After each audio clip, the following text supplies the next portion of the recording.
வேப்ப மரத்திலிருந்து பால் வடியும் அதிசயம். இந்த இடம் எங்கன்னு பார்த்தீங்கன்னா வேறு எங்கேயும் இல்லைங்க, சேலம் மாவட்டத்தில் உள்ள துளசம்பட்டி பக்கத்தில் உப்பரப்பட்டிங்கிற பஸ் ஸ்டாப்பில் தாங்க இருக்குங்க இந்த இடம்.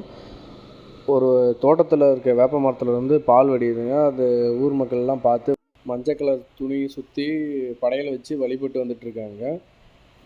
இந்த கிராம மக்கள் மட்டும் இல்லாமல் அது சுற்று வட்டார பகுதியில் உள்ள கிராம மக்களும் வந்து வழிபாடு பண்ணிட்டு போயிட்டுருக்காங்க.